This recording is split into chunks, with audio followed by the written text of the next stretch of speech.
skema kebijakan afirmatif dan opsi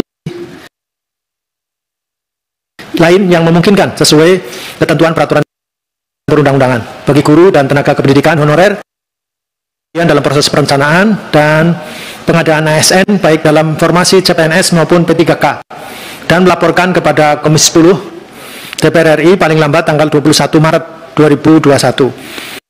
Tersebut di atas, Komisi 10 DPR RI ingin mendapatkan penjelasan secara komprehensif mengenai perkembangan hasil koordinasi dengan kementerian lembaga lain terkait, utamanya mengenai usulan opsi-opsi yang terbaik yang dapat dipergunakan untuk mengantarkan guru dan tenaga kependidikan honorer yang memiliki lama pengabdian ke dalam formasi CPNS ataupun P3K.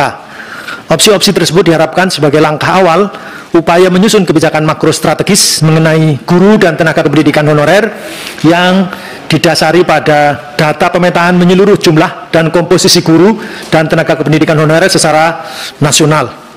Bapak Ibu dan hadirin yang kami hormati, agenda ketiga perkembangan program 1 juta P3K tahun 2021, Komisi 10 DPR RI mencatat bahwa pertanggal 5 Maret 2021 jumlah guru yang mendaftar program rekrutmen 1 juta P3K berjumlah 568.238 orang. Namun masalah lain yang mengemuka pada tataran pemerintah daerah adalah mengenai belum adanya kepastian skema pendanaan bagi GTK yang telah lulus P3K. Terkait hal tersebut, Komisi 10 DPR RI merasa sangat perlu untuk mendapatkan penjelasan yang komprehensif terhadap permasalahan terkait program 1 juta P3K tahun 2021. Bapak Ibu hadirin yang kami hormati, demikian pokok-pokok agenda rapat kerja hari ini. Sebelum Saudara Mendikbud Republik Indonesia menyampaikan paparannya, kita perlu kesepakatan waktu sampai pukul sekarang jam 10:05 sampai jam 12. Bapak Ibu ya.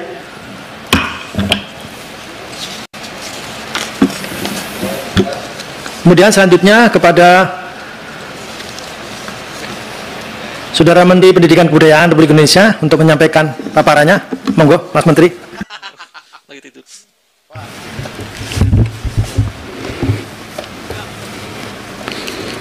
Assalamualaikum warahmatullahi wabarakatuh.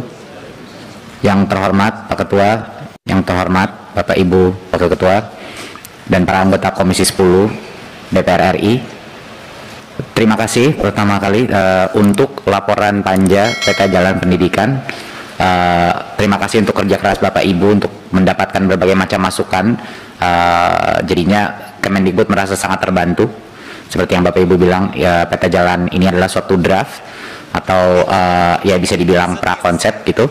Tapi kalau misalnya kita sudah lompat kepada suatu peta jalan yang sudah mendetail, kita tidak bisa mendapatkan secara cepat berbagai macam masukan dari masyarakat. Jadi kalau idenya dengan format yang lebih mudah dicerna bagi masyarakat, kita bisa mendapat masukan lebih cepat, sehingga pada saat kita melakukan yang lebih definitif itu sudah tertampung berbagai macam masukan. Nah, jadi itu memang strategi kita untuk melakukan sosialisasi ini adalah sebenarnya untuk mendapat masukan gitu.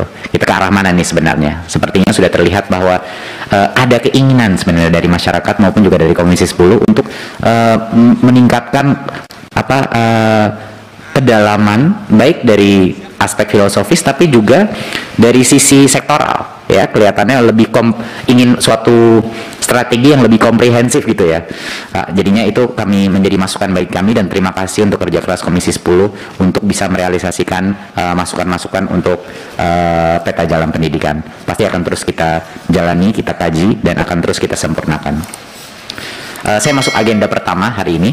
Agenda pertamanya adalah perkembangan persiapan seleksi guru P3K dan kebijakan afirmasi. Bisa mulai di halaman pertama. Ya, ini adalah lini masa daripada program seleksi tes guru P3K. Nanti ujian seleksinya targetnya adalah Agustus 2021. Akan ada 3 ujian seleksi. Dan ini kan tahun pertama, tentunya tahun kedua akan kita lanjutkan ujian seleksinya. Ada 3, satu di bulan Agustus, satu lagi di bulan Oktober, dan satunya lagi di bulan Desember. Nah, memang di bulan Maret ini targetnya adalah untuk formasi final dari Kemenpan RB dan juga sinkronisasi formasi oleh BKN dan validasi dilakukan oleh Pemda dan Kemendikbud. Sesuai aturan dan undang-undang negara kita, formasi itu hanya bisa diajukan oleh daerah. ya. Makanya itu yang kita kejar-kejar selama 2 bulan terakhir ini. Tapi Bapak Ibu, satu poin yang penting adalah dari mana kita bisa mendapatkan sebenarnya komitmen dari Pan-RB dan Kemenq dan hampir seluruh kabinet untuk mendapatkan komitmen alokasi sampai dengan 1 juta kapasitas ya. Jadi ini bukan perekrutan 1 juta guru, mohon saya koreksi. Ini adalah kapasitas, menyediakan kapasitas anggaran sebesar sampai dengan 1 juta guru itu gimana kita bisa mendapatkannya? Belum pernah kita bisa mendapatkannya bertahun-tahun itu.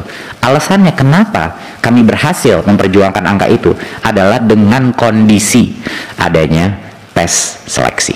Itu satu-satunya alasan. Kenapa? Jadi kalau ada pertanyaan kok Kemdikbud bisa mendapatkan sampai padahal sebelumnya formasi kapasitas kita nggak pernah sedikit pun sebesar itu. Alasannya adalah hanya dengan satu kondisi, ada tes minimum kompetensi yang dilakukan. Itulah kondisi kenapa kita bisa berhasil mendapatkan anggaran formasi kapasitas sampai dengan maksimum 1 juta guru. Nah, itulah alasannya Bapak Ibu. Jadi mohon dimengerti bahwa itulah kondisi permintaan kita, makanya kita bisa mendapatkan itu. Jadi itu satu poin yang sangat penting untuk dipahami masyarakat, bahwa kondisi adanya tes seleksi itu tidak mungkin tidak ada gitu. Berikutnya, kami mendengar beberapa masukan bahwa mungkin ada isu dengan sosialisasi formasi P3K ini. Saya dengan keras harus menjawab ini, bahwa seluruh dirjen kami dan termasuk saya sudah kunker ke Sulawesi, ke NTT, ke Papua. Jadi menteri pun dan Bapak Ibu Komisi 10, saya sudah mendengar banyak sekali Bapak Ibu di Komisi 10 sudah mensosialisasikan formasi. Bapak Ibu, masalahnya bukan sosialisasinya. Kita telah melakukan berbagai macam acara, webinar, Zoom untuk terus menyebut bahwa 1, tolong ajukan formasi, 2, pemerintah pusat akan mendanai menyiapkan biaya melalui DAU untuk semua formasi yang lulus tes P3K. Jadinya mohon maaf Bapak Ibu, tapi sosialisasi yang kita telah lakukan itu sudah seintensif mungkin, baik dari pemerintah daerah maupun bahkan kunker pun kita. Jadi ini adalah program yang sangat intensif. Namun apa yang terjadi halaman berikutnya? Yang kita lihat adalah ini trennya, hasil daripada sosialisasi kita, bahwa ada daerah-daerah yang mengajukan lebih banyak formasi daripada data yang kita dapatkan ya. Misalnya daerah seperti Bali, Gorontalo, Maluku Utara, Sumsel lumayan tinggi, sampai ada daerah-daerah yang paling bawah yang tidak mengajukan formasi sebanyak yang kita harapkan, yaitu daerah seperti Riau, Papua, Sumatera Barat, dan lain-lain. Jadi ya, totalan formasi pemerintah daerah ini memang menjadi maksimum daripada yang bisa kita angkat menjadi P3K. Tapi jangan lupa Bapak Ibu, ini bukan yang formasi ini adalah maksimum ya, berarti mereka masih tentunya harus mengambil tesnya. Nah, sebanyak 196 daerah mengusulkan formasi kurang dari 50% dari total formasi yang menurut Kemdikbud masih dibutuhkan. Nah, 58 daerah tidak mengajukan formasi sama sekali. 29 diantaranya itu ada di Papua dan Papua Barat. Jadi ini adalah isu yang sedang kami tangani sekarang. Tapi kenapa alasannya banyak Pemda ini tidak? Bapak Ibu, ini adalah program pertama kali dalam bertahun-tahun bahwa pemerintah pusat mengajukan dan memberikan jaminan anggaran untuk formasi sebesar ini. Nggak heran juga pemerintah daerah banyak yang belum percaya. Apakah benar? Betul. Jadi yang saya pun berinteraksi waktu saya jalan di Papua, waktu saya jalan-jalan di Sorong, Kabupaten Sorong, sama waktu di NTT, waktu saya mensosialisasikan ini, baik pejabat-pejabat di daerah masih setengah-setengah percaya Bapak Ibu bahwa ada pemekaran formasi sebesar ini dan diperbolehkan. Jadi banyak dari mereka yang masih takut dengan beban anggaran di APBD-nya, bahwa nanti mungkin harus ditalangi oleh daerah. Jadi ini adalah masalah yang tidak bisa diselesaikan hanya dengan sosialisasi. Ini membutuhkan waktu gitu. Seperti yang kita lihat, banyak daerah-daerah yang mungkin belum berani mengajukan formasi ini adalah daerah-daerah yang mungkin juga terbatas anggarannya untuk kebutuhannya. Jadinya itu yang sedang kita coba selesaikan. Tapi alasannya bukan karena kurang sosialisasi. Alasannya adalah ini butuh waktu proses meyakinkan pemerintah daerah bahwa ini beneran loh, benar-benar akan anggarannya disiapkan oleh pemerintah pusat. Jadi yang kaget Bapak Ibu bahwa ada formasi sebesar ini gitu. Nanti kita masuk ke halaman berikutnya. Nah, ini suatu hal yang mungkin kita suka lupa ya. Kami pun di Kemendikbud kaget melihat ini. Dari tahun ke tahun, Bapak Ibu bisa melihat tahun 2000 adalah rekor yang sangat besar. Saya nggak tahu seberapa kapan terakhir kali, mungkin saya cek tadi itu saya cek berapa? 2000? Enggak, kapan terakhir kali sebesar 500? Belum pernah ya, udah 10 tahun. Kalau bisa nanti saya cek lagi Bapak Ibu, tapi mungkin dalam 10 tahun terakhir ini belum pernah ada formasi sebesar 500.000. Dan ini harus menjadi suatu hal yang bisa kita rayakan bersama Bapak Ibu gitu. Karena desakan Komisi 10, karena perjuangan Kemendikbud, perjuangan Kemenq dan Pan RB, pertama kalinya kita berhasil melakukan formasi di P3K 513.000. Jadinya walaupun iya mungkin tidak mencapai 1 juta, tapi kalau kita lihat relatif dari tahun-tahun kemarin, ini merupakan pencapaian yang luar biasa dan menurut saya patut kita rayakan gitu loh. Rayakan untuk para guru honorer gitu, bahwa mereka mendapat kesempatan untuk bisa sampai dengan 500.000 formasi yang sudah ada. Nah, satu hal yang sangat penting untuk disosialisasikan di masing-masing daerah, dan mohon dukungan Bapak Ibu di masing-masing dapilnya. Walaupun 513.000 formasi yang sekarang sudah ada, namun semua guru honorer tetap dapat mengikuti seleksi di tahun 2021. Saya ulang lagi ya. Berapapun formasi yang didapatkan di tahun 2021, semua guru honorer masih tetap bisa mengikuti tes seleksi ini. Nah, ini poin yang sangat penting. Kenapa? Jadinya guru yang lulus atau lolos seleksi, walaupun misalnya formasinya tidak mencukupi, dia tidak harus mengambil tes di tahun berikutnya. Dia bisa menggunakan hasil tes tersebut. Dia bisa menggunakan hasil tes untuk tahun berikutnya. Jadi pada saat formasinya kebuka, dia akan langsung masuk. Ya.